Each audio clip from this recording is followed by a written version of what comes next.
১০৪ ম্যাচের দীর্ঘ আয়োজন, ৩টি স্বাগতিক দেশ, দর্শকদের অভূতপূর্ব আগ্রহ এবং বাণিজ্যিক সাফল্যের সমন্বয়ে ২০২৬ ফুটবল বিশ্বকাপ ফিফার ইতিহাসে সবচেয়ে বেশি আয়ের টুর্নামেন্টে পরিণত হয়েছে।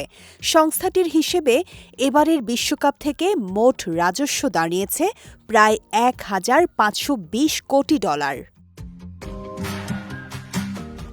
ফিফা জানিয়েছে, এই বিপুল আয়ের একটি বড় অংশ বিশ্বজুড়ে ফুটবলের উন্নয়ন কার্যক্রমে ব্যয় করা হবে। জাতীয় ফুটবল ফেডারেশনগুলোর অবকাঠামো, প্রশিক্ষণ এবং তৃণমূল পর্যায়ের উন্নয়নে আর্থিক সহায়তা দেওয়ার পরিকল্পনা রয়েছে সংস্থাটির।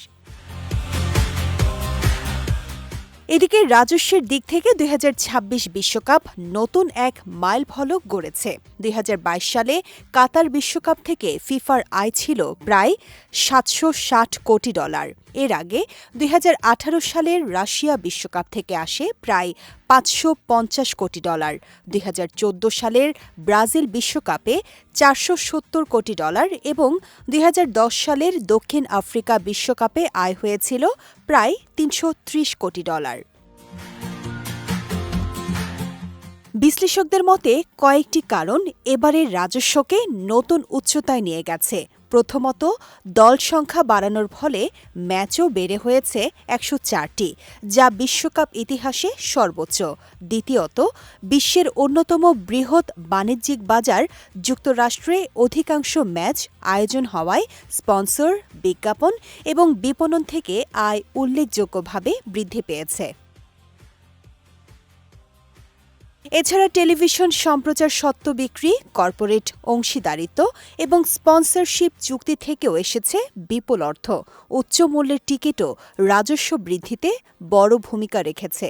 ফাইনালের সাধারণ গ্যালারির কিছু টিকিটের দাম প্রায় $১১,৭০০ পর্যন্ত পৌঁছেছিল, যা নিয়েও দর্শকদের আগ্রহ কমেনি।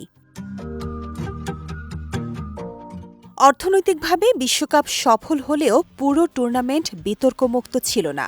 রেফারিং নিয়ে সমালোচনা, স্পাইডার ক্যামের ক্যাবলে বল লাগার ঘটনা এবং বিশ্বকাপের আগে ইরান দলের যুক্তরাষ্ট্রে প্রবেশ নিয়ে রাজনৈতিক অনিশ্চয়তা আলোচনায় আসে। শেষ পর্যন্ত বিশেষ ব্যবস্থায় সেই সংকটের সমাধান হয়। সব মিলিয়ে মাঠের উত্তেজনা, বিতর্ক এবং রাজনৈতিক নানা আলোচনার পাশাপাশি ২০২৬ বিশ্বকাপ শেষ পর্যন্ত বাণিজ্যিক সাফল্যের নতুন ইতিহাস লিখেছে।